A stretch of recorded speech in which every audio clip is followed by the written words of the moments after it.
खुशामदीद। शाम 5 बज चुके हैं और आपने देखना शुरू किया जी 5 का 5। मैं हूं आपका मेज़बान इशफाक गौहर। 5 बजे की 5 बड़ी खबरों से करते हैं आगाज़। उन 5 बड़ी खबरों से जिन्हें अभी तक आपने हमारी राब्ता site, Facebook, YouTube, Twitter, Instagram को और हमारी ऑफिशियल वेबसाइट पर सबसे ज़्यादा लाइक, शेयर और सब्सक्राइब किया है। और रेंडमली जिन 5 खबरों को अभी तक टॉप ट्रेंडिंग सुर्खियों में जगह मिली है वो कौन सी है, उन्हीं 5 खबरों से प्रोग्राम का आगाज़ करते हैं। और उसके बाद हम एक बड़े मुद्दे पर बात करेंगे क्योंकि आज का दिन सियासी एतबार से इंतहाई अहम था। जनूबी कश्मीर का मामला था। लीडरान मैदान में उतर चुके हैं, लेकिन अब होगा क्या, एक तो सवाल ये है। और कल का दिन भी बड़ा इंपॉर्टेंट है, दोनों मामलों पर गुफ्तगू करेंगे। लेकिन सबसे पहले उस पहली बड़ी खबर पर आते हैं जो अभी तक टॉप ट्रेंडिंग हेडलाइंस में है। ये तस्वीरें जनूबी कश्मीर यानी साउथ कश्मीर की, साउथ कश्मीर अनंतनाग रजौरी हल्के इंतखाब की है, जहां पर आज लीडरों ने कागजात नामजदगी दाखिल की है।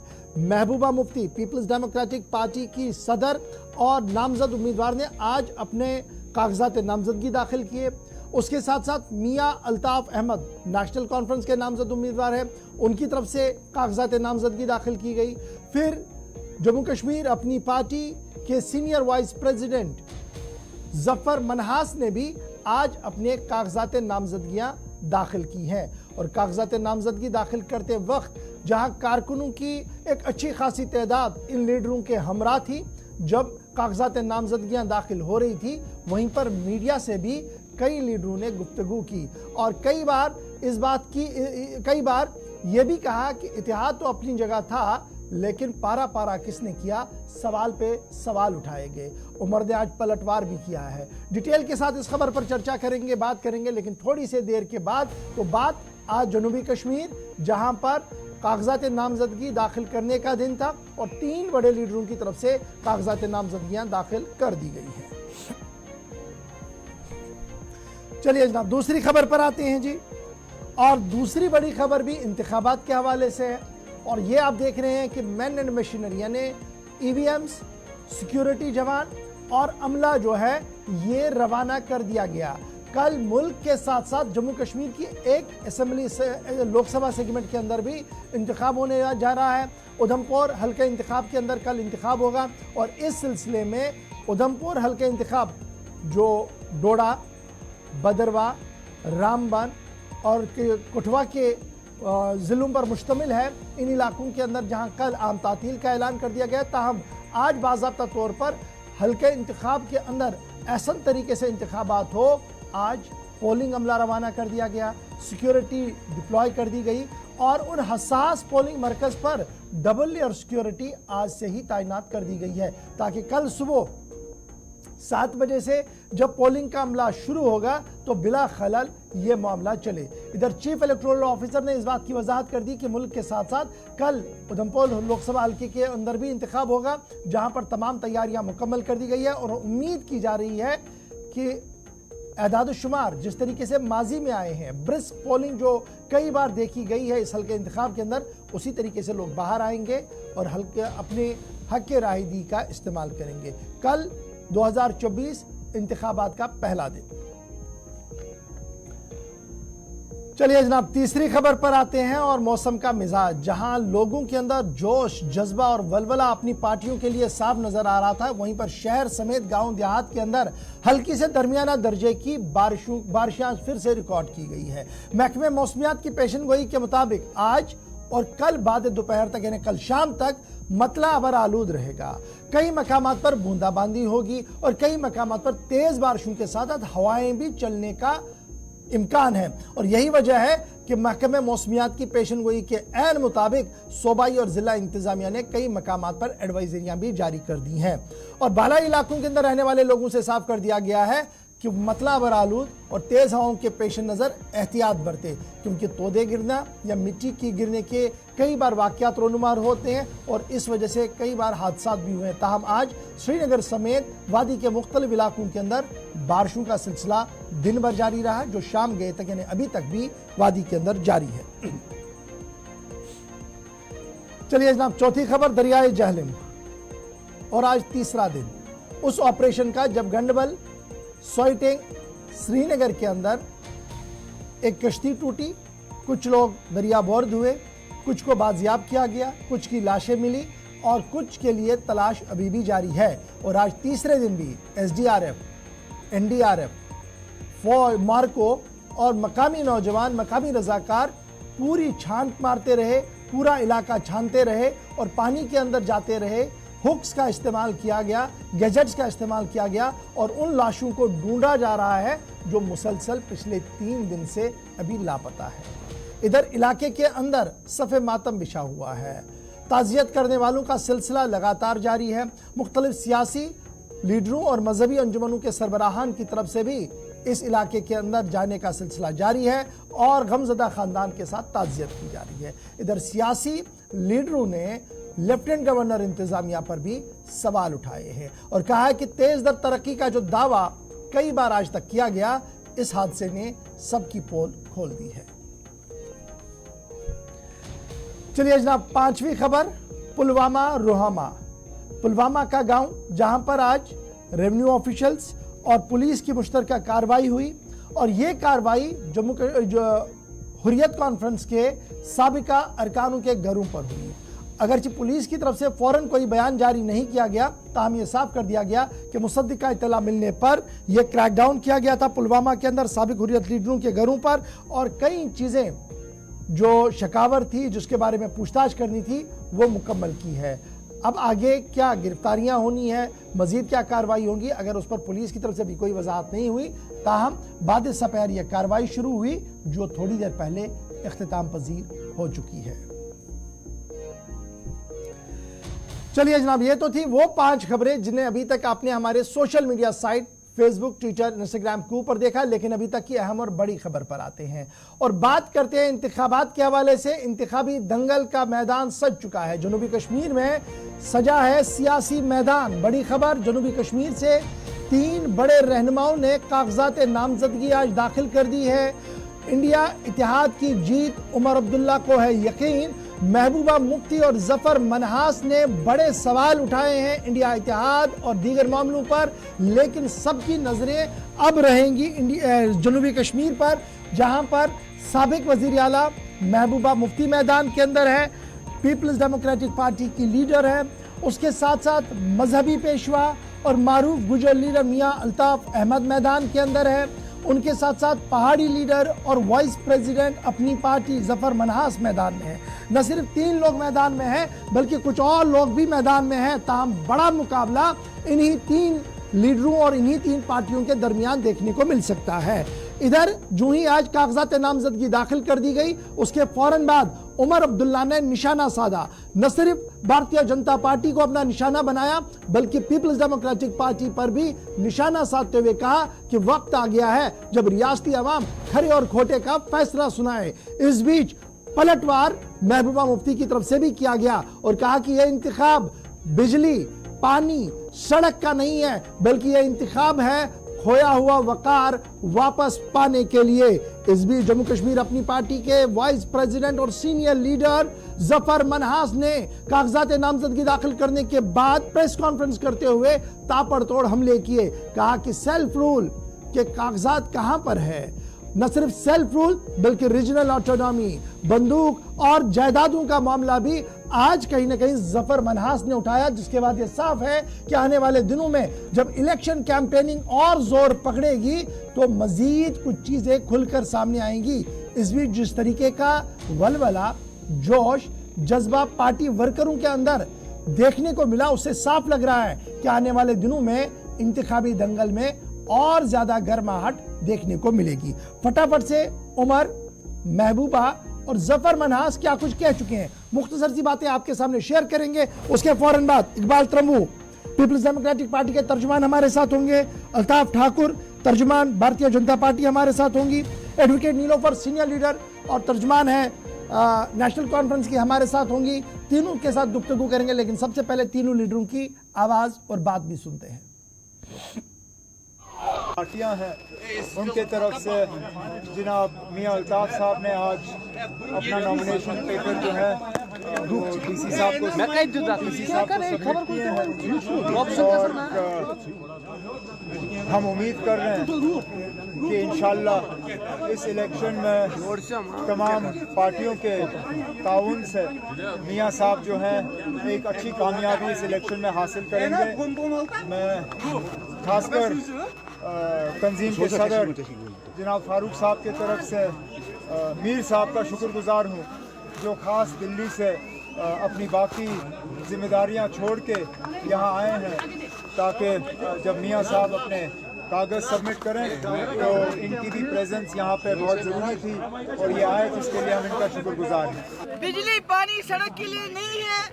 ये इलेक्शन जो जम्मू कश्मीर में 2019 के बाद हमारी पहचान, हमारी शिनाख्त, हमारे वसाइल, हमारे असासे, हमारी जमीन, यहाँ तक कि हमारे नौजवानों की नौकरियों पे जो हमला हो रहा है उसके खिलाफ खड़े होने का वक्त आ गया है। ये PDP, NC या किसी और जमात की बात नहीं है। इस वक्त मसला ये है कि जम्मू कश्मीर जिसको एक खुली जेल में तब्दील किया गया है, हमसे हमारी जमीन, हमारे असासे, हमारे पावर प्रोजेक्ट, रेत बाजरी से लेके लिथियम सब हमसे छीना जा रहा है। हमें बंधवा मजदूर बनाने की कोशिश की जा रही है। बॉन्डेड लेबर, हम जम्मू कश्मीर को बंधवा मजदूर जम्मू कश्मीर की जमीन नौकरी शिनाख्त पहचान हाल ये है कि अगर तुरंत चूक किसी के घर में आए तो आप इसको एक्सपोजर क्यों कह रहे हैं? आप उमर साहब रात के अंधेरे में अगर जाकर उमर साहब तुरंत चूक के लीडर को मिलते हैं, होम मिनिस्टर से मिलते हैं, उनका बाप जाकर उनसे मिलता है, चोरी छुपे मिलते हैं, पर्दे के पीछे मिलते हैं, तो इसमें एक्सपोज होने की क्या बात है? देखिए ये इतना घटिया और इतना कम ज़र्फी पे मबनी इल्जाम है। अल्ताफ बुखारी के घर में नेशनल कॉन्फ्रेंस वाले भी आते हैं। अगर ये अलग बात है कि हम उनको एक्सपोज नहीं करते, फिर तो अल्ताफ बुखारी के सीनियर लीडर इसके NC के कई सीनियर लीडर अल्ताफ साहब के ज़ाती दोस्त हैं। अल्ताफ साहब के घर में नियाज होती है तो वो आते हैं, खाना पकता है तो वो आते हैं, उस वक्त वो क्यों नहीं एतराज करते? चलिए जनाब, बात वार पलटवार भी चल रहा है। इकबाल तंबू साहब, अल्ताफ ठाकुर साहब और एडवोकेट नीलोफर साहिबा, बहुत बहुत शुक्रिया मेरे साथ ज्वाइन करने के लिए। चूँकि आज इंतखाबी दंगल का वो मैदान सजा है जिस पर कई दिनों से गुफ्तगू हो रही थी। अगर इसमें एक यू टर्न ज़रूर आया, वो डेमोक्रेटिक प्रोग्रेसिव आज़ाद पार्टी का आया, जहां पर गुलाम नबी आज़ाद ने खुद को इस दंगल से बाहर किया, लेकिन अपने नामजद उम्मीदवार को कहा कि वो मैदान में उतरे, आगे बढ़े। लेकिन सवाल सीधे सीधे अल्ताफ ठाकुर साहब आपके साथ शुरुआत करूंगा। महबूबा मुफ्ती साहिबा बता रही है कि खोया हुआ वकार वापस लाना है। नंबर 1, तलबा, ये जो हमें बॉन्डेड लेबर बनाया जा रहा है, बंधवा मजदूर बनाया जा रहा है, और जिस तरीके की पॉलिसीज है, अब का वोट इसके लिए है। ये जो धोखा दिया जा रहा है, बिजली पानी सड़क, ये तो मुद्दा ही नहीं है। अगर आपको याद होगा, जब ये पार्टी DDC इलेक्शन में उतर आई थी तो इन्होंने वोट इसलिए मांगा था कि 370 हम वापस लाएंगे। मर गया, खत्म, दफना दिया हमने, वापस नहीं आया, दिया, खत्म। अब आज जो महबूबा जी कह रही है, मुझे बताइए कश्मीर की जमीन, जम्मू कश्मीर की जमीन कौन कांधे पे लेके जा रहा है? किसने आज तक जमीन यहाँ कांधे पे ले ली है और कहीं दूसरे स्टेट में डाल दिया? ये महज लोगों को धोखा देने के लिए, जिस तरह से इन्होंने पिछले इतने टाइम में लोगों को धोखा दे दिया। और कल तक यही जो पार्टियां थी, दोनों मेरे साथ इस वक्त है, कल तक तो ये पहले PhD में बड़ी कस्में खा रही थी, उसके बाद इंडी गठबंधन के तहत आज कस्में खा रही थी। आज देखिए महबूबा जी अलग, अल्ताफ साहब अलग, उमर साहब अलग है। ये महज फिर एक बार वही धोखा देने के लिए। और मैं महबूबा जी से सवाल करना चाहता हूँ, जो महबूबा जी बार बार कह रही है कि कश्मीर को एक खुला जेल बना दिया, क्या आपके जेल मैनुअल में प्रेस कॉन्फ्रेंस अलाउ है? क्या जेल मैनुअल में press bytes, road shows, public जलसे, पब्लिक मीटिंग, क्या अलाउ है जेल मैनुअल में? गुमराह कर रही है लोगों को धोखा दे रही है, जिस तरह से इन्होंने पिछले दहाइयों तक यहाँ लोगों को किया। लेकिन चाहे आप उमर साहब को देखिए, चाहे आप पीडीपी को देखिए, एक डर, एक कंफ्यूजन साइड में बैठा हुआ है कि भारतीय जनता पार्टी अगला स्टेप उठाने वाली क्या है, क्योंकि अभी तक हमने कैंडिडेट अनाउंस नहीं किए हैं। और यही कंफ्यूजन और यही क्या इनके दिमाग में है, क्योंकि इनको पता है जो विनिंग फैक्टर होगा, जो विन डिसाइड करेगा, वो भारतीय जनता पार्टी का कार्डर करेगा। और यही डर इनको सता रहा है कि वो किस तरह से जाएगा, इसलिए स्टेटमेंट दे रहे। लेकिन न तो इनकी सेल्फ रूल बची, न इनका 370 बचा, न इनकी हटाने बची। और 2 मिनट के लिए ये तो वैसे होगा नहीं, ये जीतेंगे नहीं, क्योंकि मैंने कहा भारतीय जनता पार्टी जीत जाएगी। फिर अगर एक सीट जीतेगी भी तो क्या देंगे लोगों को? ठीक है जी भाई साहब, 303 सीटों पे सिटिंग एमपीज है, 370 सीटों की बात करने वाली, 400 पार बात करने वाली।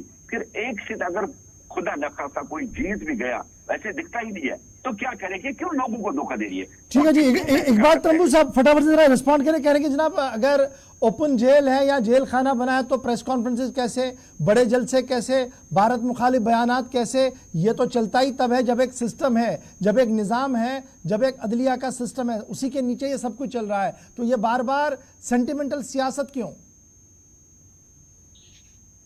देखिए गौर साहब, ये तो आप भी जानते हैं कि यहाँ पर कितनी आज़ादी है बोलने की, यहाँ पर कितनी सिविल लिबर्टीज को यहाँ पर जो है सिस्टम ने छूट दी है।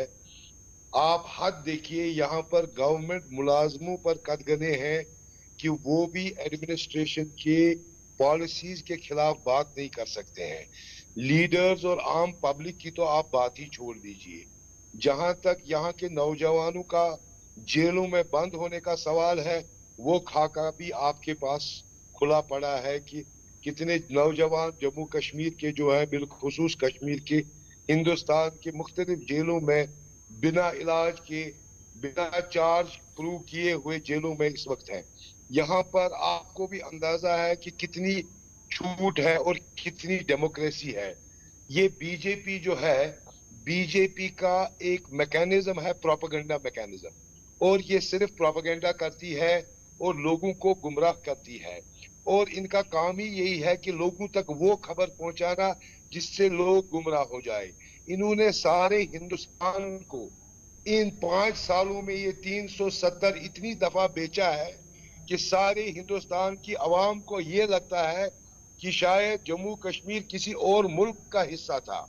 और अब इस जम्मू कश्मीर को बीजेपी वालों ने फतह किया है, जबकि यह हकीकत से कोसों दूर है। ये लेकिन एक चीज तंबू साहब, ये बड़ा इंपॉर्टेंट है। मैंने देखा दाखिला वजीर साहब भी गुज़श्ता दिनों जम्मू आए तो उन्होंने भी इसका जिक्र किया। लेकिन अगर शुरुआत देखें तो महबूबा मुफ्ती साहिबा की वो तकरीर भी याद रखी है ना, जब ये कहा गया कि अगर 370 के साथ छेड़ा गया तो तिरंगा उठाने वाला कोई नहीं बचेगा। फिर आज तिरंगा रैलियां हैं, तो ये भी तो एक बड़ा सवाल है, क्या आपकी लीडरशिप की आइडियोलॉजी और विजन गलत था कहीं पर? देखिए गवर्नर साहब, बार बार होम मिनिस्टर साहब भी ये बात करते हैं हमारी पार्टी प्रेसिडेंट की कि उन्होंने ऐसा कहा था। ये इसको समझने की जरूरत है। इसका क्या, उनके ये कहने का क्या मतलब था? उनके कहने का ये मतलब था कि जब एक ऐसी पॉलिसी आपने इख्तियार कर ली जो जम्मू और कश्मीर के लोगों को मंजूर ही नहीं है, तो क्या उनके दिलों को ठेस नहीं पहुंचेगी? क्या हिंदुस्तान का तिरंगा उठाने के वक्त वो यही सोचेंगे कि जो हिंदुस्तान को चला रहे हैं उन्होंने कितनी ठेस पहुंचाई जम्मू कश्मीर के लोगों को? उस चीज का मतलब ये था। और यही होम मिनिस्टर साहब और बीजेपी के लीडर, इस पर मैं थोड़ी देर में दोबारा आऊंगा। एडवोकेट नीलोफर साहिबा भी हमारे साथ है, नेशनल कॉन्फ्रेंस को रिप्रेजेंट करती है। नीलोफर साहिबा, बड़ा इंपॉर्टेंट ये इशू है कि जिस तरीके से महबूबा मुफ्ती साहिबा करके अब की बार जो चुनाव है ना, ये बिजली पानी सड़क का मुद्दा ही नहीं है, ये खोया हुआ वकार वापस लाने की बात है। अल्ताफ साहब कह रहे हैं कि जनाब खोया हुआ वकार वापस लाने के लिए एक सिस्टम की ज़रूरत है, एक आवाज़ की ज़रूरत है। एक आदमी या 2 आदमी तोते में नकार खाने के बराबर होंगे, कुछ आवाज़ सुनी नहीं जाएगी और जीत शायद ही मुमकिन हो। ये तो सेंटिमेंटल नारे हैं। उसी तरीके से जब आज पिछली बार चुनाव लड़े गए थे, बल्दियात के चुनाव, तब भी इसी तरीके का एक माहौल बनाया गया था पीएचडी की तरफ से। जब एक रेवोल्यूशन लाना होता है उसके लिए एक आदमी है जो काफी होता है। आप अच्छी तरह पता होगा जो महात्मा गांधी रहे हैं, जब उन्होंने एक रेवोल्यूशन स्टार्ट किया तब जाकर पूरा हिंदुस्तान आजाद हुआ। तो एक आदमी एक आर्मी भी हो सकता है। तो किसी के पावर को आप अंडर एस्टिमेट नहीं कर सकते हैं, ना ही किसी की आवाज को आप अंडर एस्टिमेट कर सकते हैं।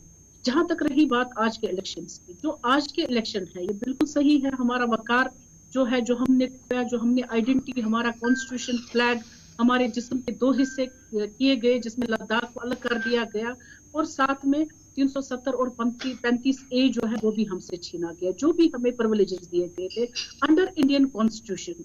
तो उन मीनारों में, जिन मीनारों ने हमारी बेइज्जती वकील साहब, एडवोकेट साहब, आप वकील भी है ना? देखिए, मैं जरा बिल्कुल सही तरीके से आपसे समझ, आप वकील भी हैं।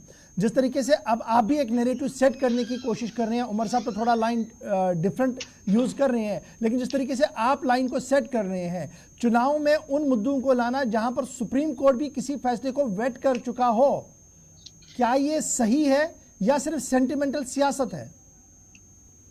देखिए, सेंटिमेंट की सियासत तो नहीं है, लेकिन एक चीज पर हमें गौर करना चाहिए कि जो हमारे साथ हुआ, अल्ताफ साहब यहाँ पर बैठे हुए हैं, ये अभी कह रहे थे कि पीडीपी ने ये किया, पीडीपी वो कह रही है।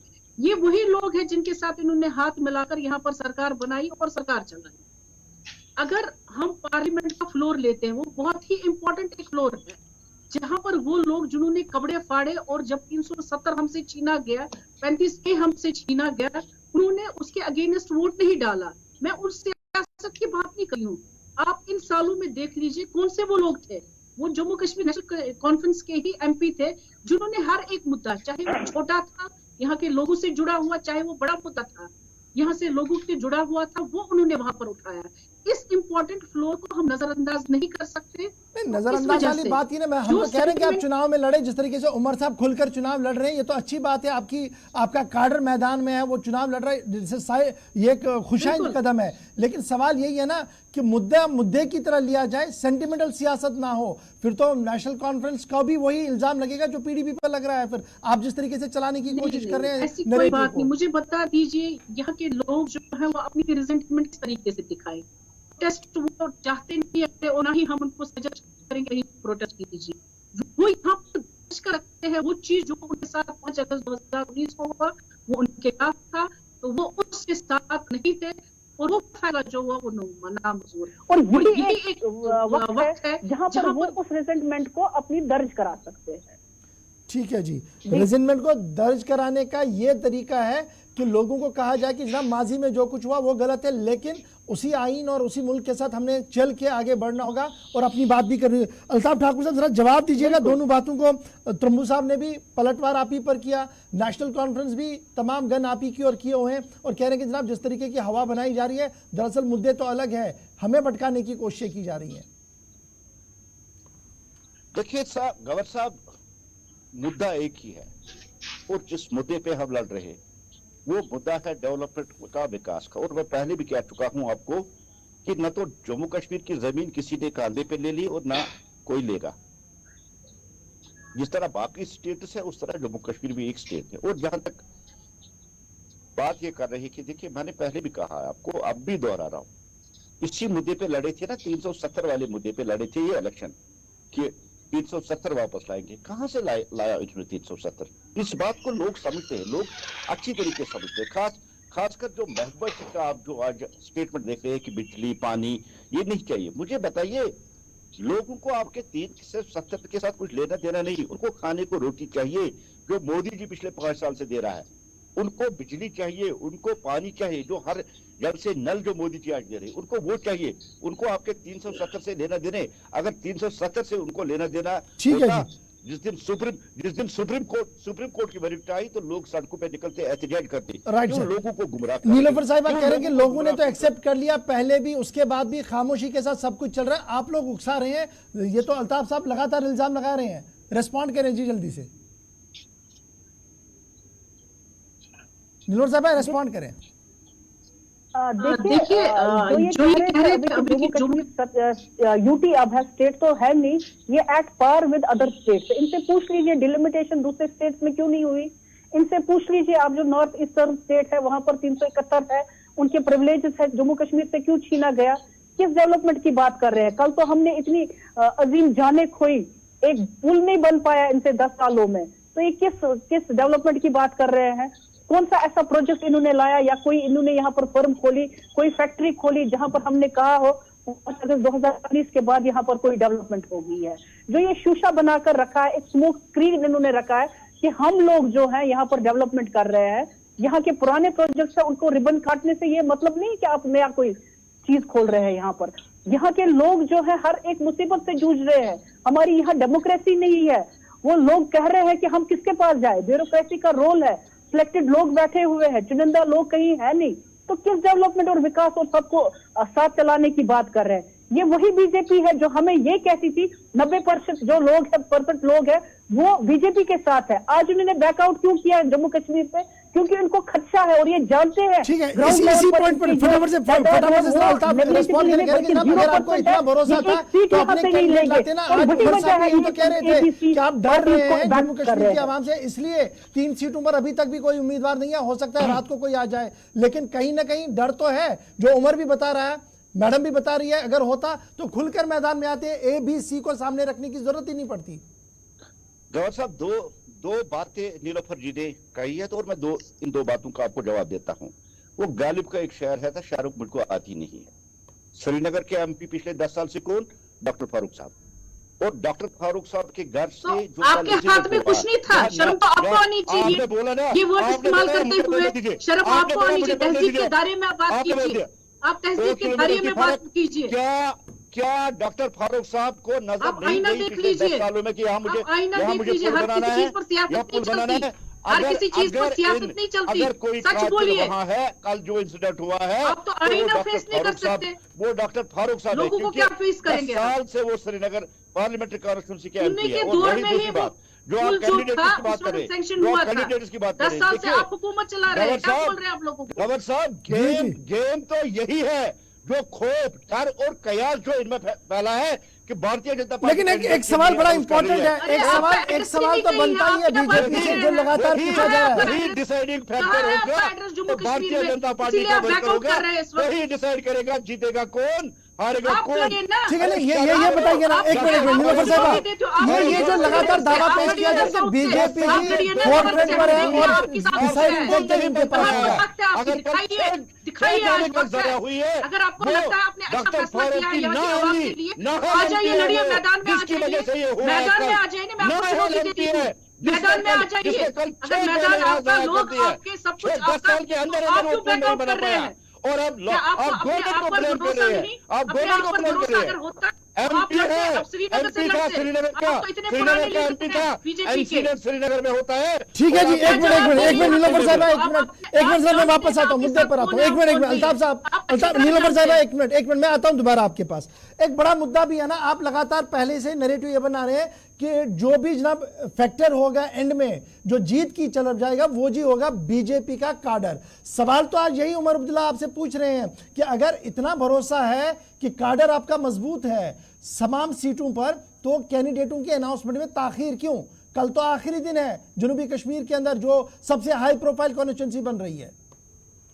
अल्ताफ साहब, देखिए गवर साहब, मैंने कहा कि 303 सीटों पे इस वक्त भी हमारे एमपीज है, सिटिंग एमपीज है।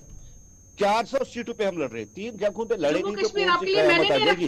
तब भी हम जीतेंगे, तब भी हम गवर्नमेंट बनाएंगे, गवर्नमेंट तब भी हम गवर्नमेंट बनाएंगे। और 405 तब भी हम करेंगे। वो अहमियत है ही नहीं जम्मू कश्मीर की। आप यही कहना चाहते हैं? ठीक है जी,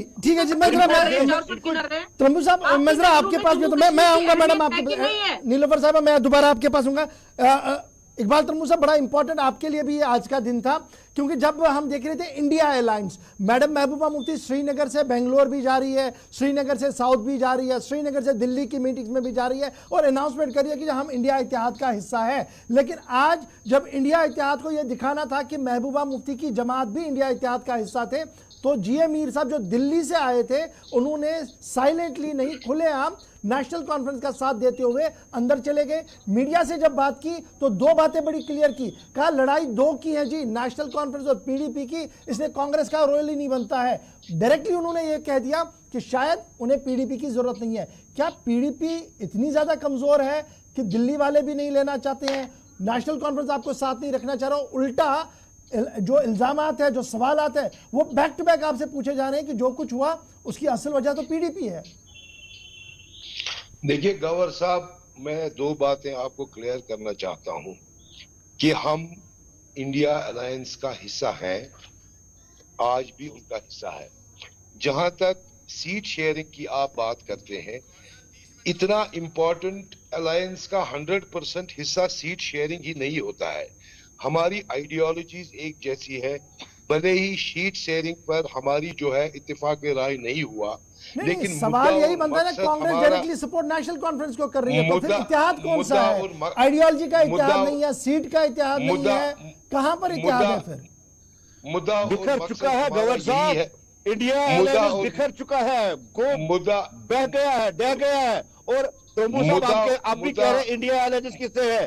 कांग्रेस के मीर साहब आगे खुले हम नेशनल कॉन्फ्रेंस को सपोर्ट कर रहे हैं और ये कह रहे हैं इंडिया अलायंस। अरे भाई साहब, क्यों कब धोखा लोगों को? क्या इंडिया अलायंस यही है गवर साहब? कब दोगे धोखा गवर साहब? मुद्दा और मकसद हमारा यही है कि जो इस मुल्क की हालत बीजेपी की वजह से हो रही है, जो इसके सेक्युलर, लेकिन सवाल यही तो है त्रमू साहब, इकबाल त्रमू साहब, सवाल तो यही है, जब भी आपकी लीडरशिप तकरीरें करती हैं, इकबाल साहब बस सवाल सुन लीजिएगा थोड़ा सा, फिर मैं मैडम के पास भी चलता हूं। सवाल तो यही है, आज जब सवाल पूछे जाते हैं तो कहा जा रहा है कि जनाब माजी के जरा औराक को पलटिएगा, और पलटते पलटते नेशनल कॉन्फ्रेंस में बाजी आती है कि किस तरीके से बंदूक लाया गया, किस तरीके से हालात बदले गए। ये तो आपके लीडर आज बता रहे हैं, खुलेआम वो ये बता रहे हैं कि फारूक साहब ने स्टेट को तरजीह नहीं दी, उसने खुद की जात को तरजीह दी। ये तो आपकी लीडरशिप डायरेक्टली हमला कर रही है नेशनल कॉन्फ्रेंस को, फिर भी आप इत्तेहाद का नारा दे रहे हैं। किस तरीके का इत्तेहाद? देखिए जनाब, आपको ये मालूम होगा कि 2019 के बाद जम्मू कश्मीर के हालात काफी हद तक बदल गए हैं। 2019 के बाद जो हमको पार्लियामेंट में जाना है, जैसे आज इलेक्शंस हैं, आज जिन लोगों को पार्लियामेंट में जाना है उनके लिए एक अपहिल टास्क है। जम्मू कश्मीर का सब कुछ लूटा गया है, छीना गया है। आज जो भी जम्मू कश्मीर की तरफ से पार्लियामेंट में जम्मू कश्मीर की तर्जुमानी करने जाएगा, उसके अंदर इतनी सलाहियत तो होनी चाहिए कि वो उस चीज की तर्जुमानी करे जो सलूक जम्मू कश्मीर के लोगों के साथ हुआ है। देखिए, इंडिया अलायंस की जरूरत तब है क्योंकि एक तरफ बीजेपी की जो है कम्युनल पॉलिटिक्स है और एक तरफ इंडिया अलायंस की सेक्युलर पॉलिटिक्स है, जिसमें आप बीजेपी को कह रहे हैं कम्युनल है, लेट इट बी, 2 मिनट के इनको मान ही लेते हैं, इनके सहरे पर यह लगा है। लेकिन जिन इतिहाद के साथ आप चलते थे, लीडर्स के साथ हाथ से हाथ मिलाकर दिल्ली में कह रहे थे हम एक है, आज तकरीरें उनके खिलाफ हो रही हैं, वोट उनके खिलाफ मांगा जा रहा है, बीजेपी की तो बात दूसरे नंबर पर आ रही है। देखिए गवर साहब, आज आपने देखा जब आज हमारी पार्टी प्रेसिडेंट फॉरम भरने गई, आपने वहां देखा कि लोगों का कितना सैलाब वहां पर उनको वेलकम करने आया था। हमारा मकसद सिर्फ ये है कि आज हमारी पार्टी प्रेसिडेंट जो है मोहतरमा महबूबा मुफ्ती, इसकी जैसी आवाज आज पार्लियामेंट में जानी चाहिए। सवाल का जवाब नहीं दिया आपने, बहुत ठीक है। त्रमू साहब मैं आऊंगा दोबारा आपके पास। किस तरीके का इतिहाद है, आवाज है, ठीक है जी त्रमू साहब, मैं आऊंगा दोबारा आपके पास। मैं वक्त बड़ा कम है, नीलोफर साहिबा को लाना चाहूंगा डिबेट में। ये जो इतिहाद की बातें हो रही थी, उमर साहब ने खुलकर कहा कि अलायंस किस तरीके का होता है, इस तरीके से नहीं चलता है जी, अलायंस 1/3 का अलायंस नहीं होगा।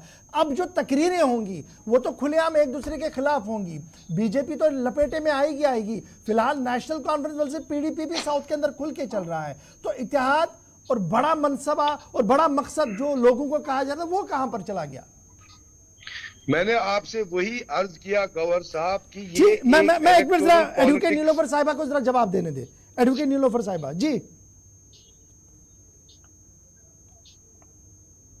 इंडियन अलायंस है, उसमें हमने ये कहा कि जो ऑलरेडी सीटें इंडियन अलायंस के पास है, तो उसमें हमें जरूरत नहीं है कि, क्योंकि वो हमारे पास ऑलरेडी है, तो हमें क्या जरूरत है वहां पर हम बीजेपी के खिलाफ किसी कैंडिडेट को या ये कहे कि उनका सपोर्ट कर रहा है उसके अगेंस्ट।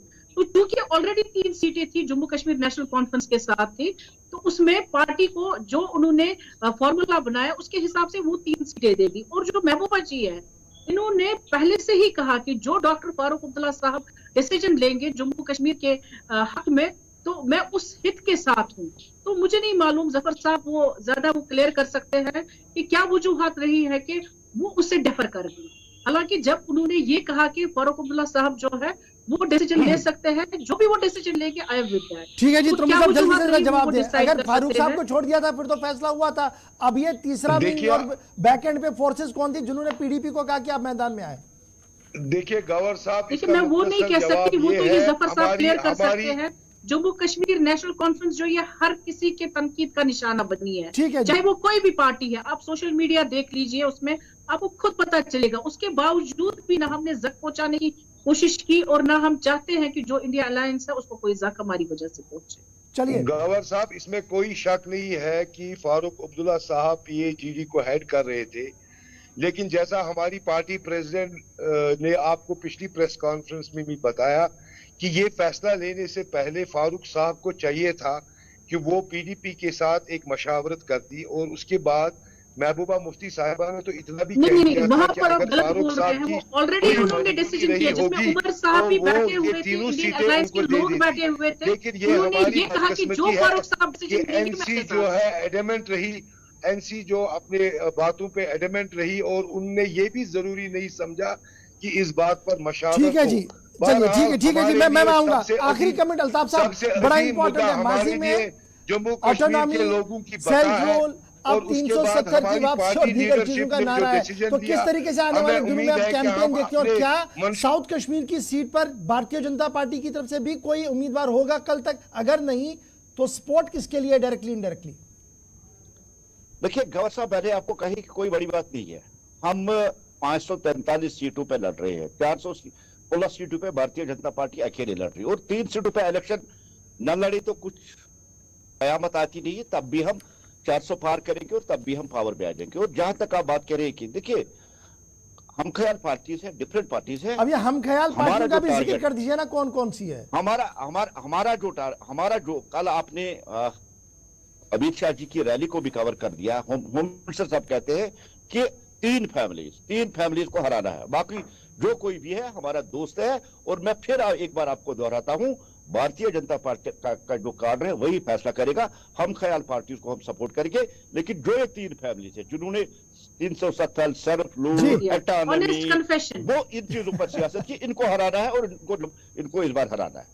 अब ये 3 फैमिलियों का रूल जो है, बहरहाल बातें हो रही है। बहुत बहुत शुक्रिया इकबाल तलमू साहब, अल्ताफ ठाकुर साहब और एडवोकेट नीलोफर साहब हमारे साथ ज्वाइन करने के लिए। मामला बड़ा दिलचस्प बन रहा है साउथ कश्मीर अनंतनाग सीट के लिए, क्योंकि हर दिन एक नया ट्विस्ट है। और आज जो ट्विस्ट था वो 3 बड़े लीडरों की तरफ से कागजात नामजदगी दाखिल कर दी गई थी, और उसके बाद जो बयानात आए थे वो ये साफ दिखा रहे हैं कि आने वाले दिनों में अब गर्माहट इस पूरे खित्ते के अंदर होगी। न सिर्फ कश्मीर खित्ते के अंदर होगी, बल्कि जम्मू जोन के जो पुंछ रजौरी के अंदर बहुत सारे इलाके हैं जहां पर डायरेक्टली साउथ कश्मीर के साथ डिलिमिटेशन के बाद जोड़ा गया है, क्योंकि वहां पर गोजर भी है, वहां पर पहाड़ी भी है, नॉन पहाड़ीज है। वहां पर जो गहमा गहमी है वो एक बड़ा फैक्टर होगा इस पूरे इंतखाब के अंदर। लेकिन देखना होगा कि कल तक बीजेपी क्या अपने पत्ते खोलती है या हम ख्याल जमातों के साथ होगी। और अब वक्त आ जाएगा कल शाम तक जब ये हम ख्याल जमातों के बारे में भी बीजेपी वजाहत के साथ सामने आ सकती। तो फिलहाल मेरे साथ बस इतना ही। आप देख रहे थे 5 का पंच।